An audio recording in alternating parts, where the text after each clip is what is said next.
एक इसमें एक नया एंगल, आज एक नया तड़का बसपा ने लगाया जब खुद मायावती जी मैदान में उतरी। विकास श्रीवास्तव जी, आपसे सवाल लूंगा। मायावती जी ने कहा कि भाई ये सारा बवाल इसलिए हुआ क्योंकि जानबूझकर विपक्षी दलों ने अपने गठबंधन का नाम इंडिया रखा, और वो तो यहां तक चली गई, उन्होंने कहा इसके खिलाफ सुप्रीम कोर्ट को संज्ञान लेना चाहिए कि किसी भी पार्टियों को अपने गठबंधन या अपनी पार्टी का नाम देश के नाम पर रखने की अनुमति नहीं देनी चाहिए। ये इंडिया नाम रखा, इसके चलते ये बवाल का सिलसिला शुरू हुआ, ऐसा मायावती कह रही हैं। विकास जी, कांग्रेस कैसे रिस्पॉन्ड करेंगे मायावती के इस एलिगेशन को? देखिए, मायावती जी ने इशारे में स्पष्ट कर दिया जी। ये केवल बौखलाहट है।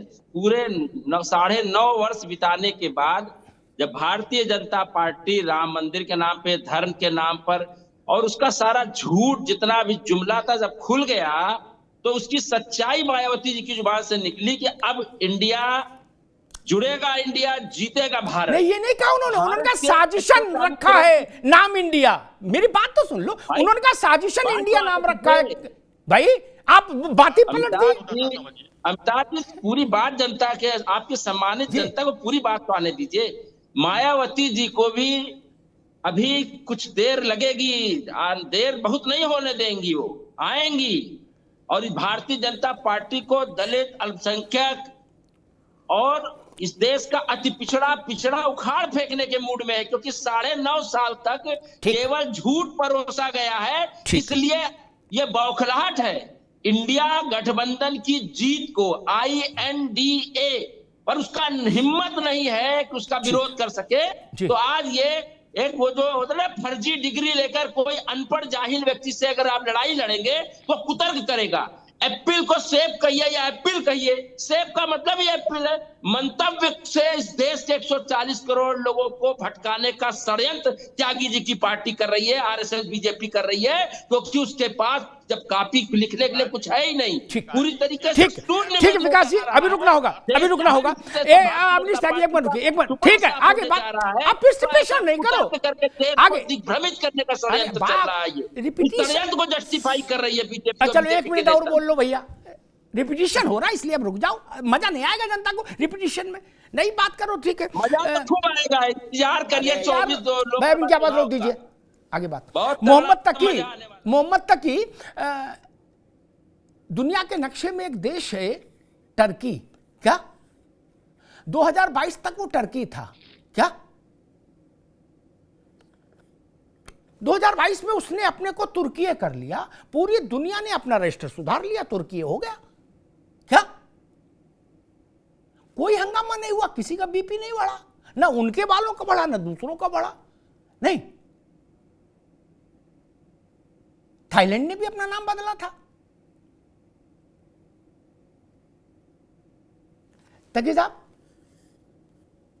देखिए, ये आप उसी भारत की बात कर रहे हैं जिसके बारे में नरेंद्र मोदी जी ने सियोल में कहा था, पता नहीं क्या पाप किया होगा कि भारत में जन्म हुआ था। यही भारत है अमिताभ बच्चन जी, इसके बारे में प्रधानमंत्री ने कहा था, पता नहीं कौन से पाप किए थे कि भारत में जन्म लिया होगा पिछले जन्म में।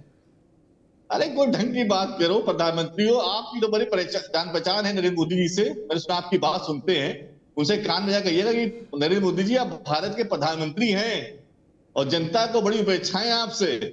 आप प्रधानमंत्री जी बात करिए जैसे 2014 में करते थे कि बहुत हुई गरीबी, बहुत हुई महंगाई की मार, अब की बार मोदी सरकार।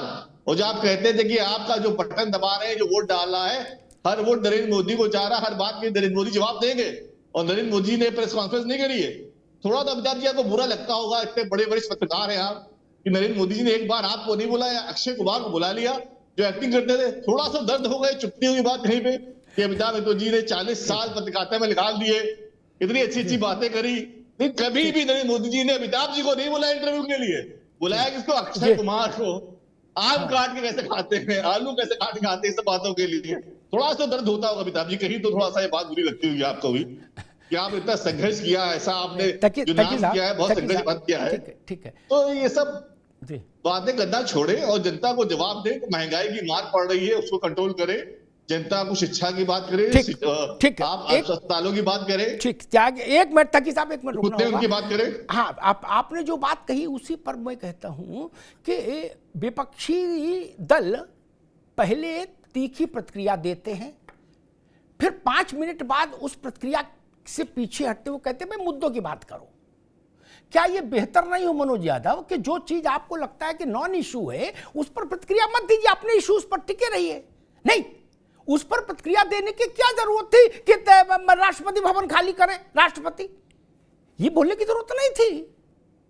कहते थे हमारे लिए नॉन इशू है, जो बात लिखी गई है इनविटेशन कार्ड में वो हमारे लिए नॉन इशू है, बात खत्म हो गई। हम अपने मुद्दे पर कायम हैं, भूख पर, बेरोजगारी पर, महंगाई पर, जिस पर भी आपको चुनाव लड़ना, जाति जनगणना एंड ऑल, उस पर रहना चाहिए था। पूरी प्रतिक्रिया भी दोगे, ताल भी ठोकोगे, फिर अचानक से विड्रॉ कर लोगे, कहोगे देखो मुद्दों की बात नहीं कर रहे हो, कहां की बातें कर रहे हो।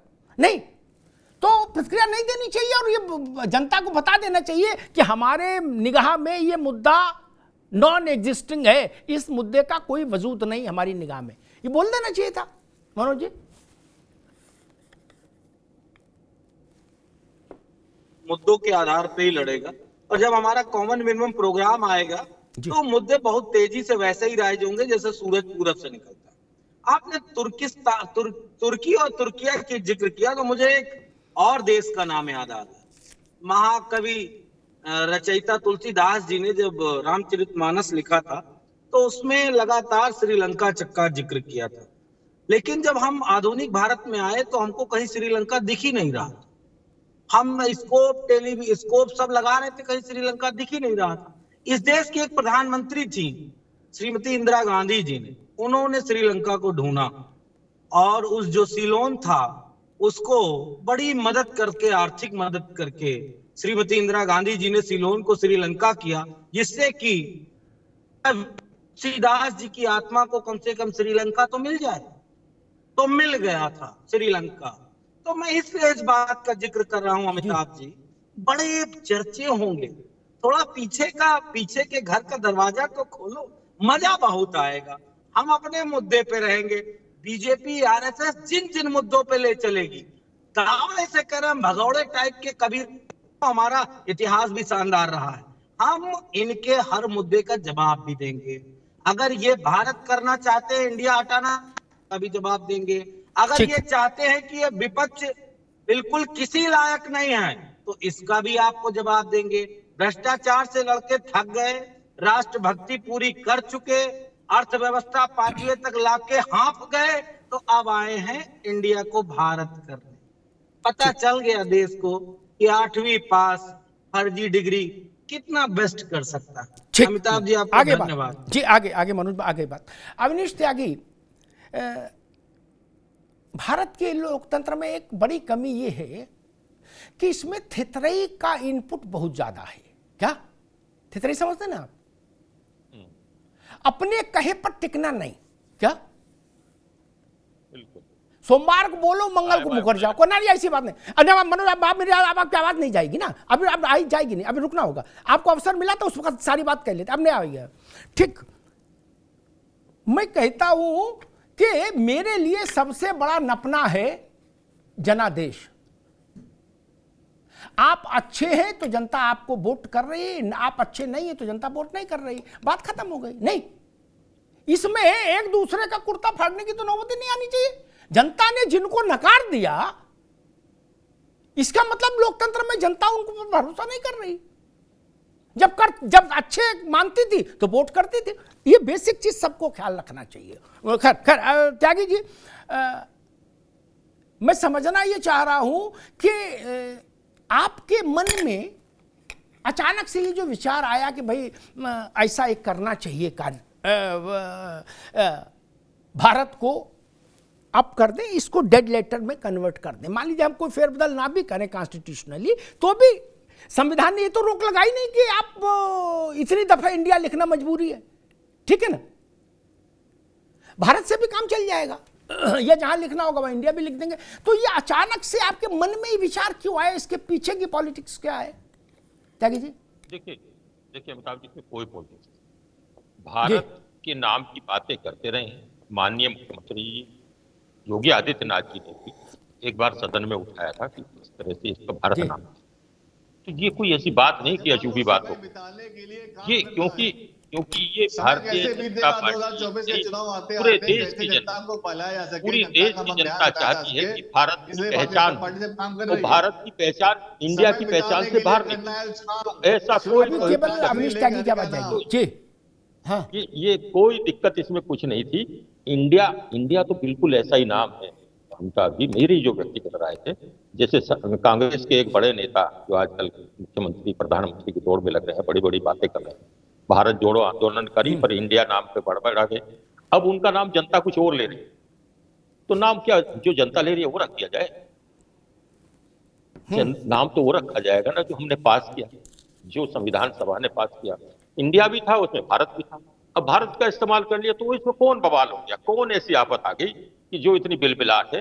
ये घबराहट कोई नहीं है साहब जी, इनके भीतर का डर है, इनके भीतर का चोर है मन कि इनको कहीं जनता स्वीकार नहीं कर रही है, बार बार इनको धिक्कार रही है, तो इनके मानसिक संतुलन भी गड़बड़ाया हुआ है। अच्छी बात करो तो ये बौखलाएंगे, ठीक बात करो, संविधान के दायरे में बात करो तो भी बौखलाएंगे। और ये बौखलाहट आपको दिखती है टीवी चैनलों पे दिखती है, जनता के बीच में दिख रही है। जनता बहुत बेहतर समझ रही है और जनता इनको माकूल जवाब लगातार दे रही है। इनकी तब भी समझ में ना आए तो क्या करे कोई, लोकतंत्र में जनता से बड़ी कोई नहीं है अदालत। जनता की अदालत में जो पास होता है वही सही होता है, और सही हो रहा है भारतीय जनता पार्टी के पक्ष में, माननीय नरेंद्र मोदी जी के पक्ष में। नरेंद्र मोदी जी जिस तरह से 2 बार लगातार का गौरव बढ़ा रहे हैं, उसी तरह अभी रुकना होगा, आगे इससे ये घबरा रहे हैं।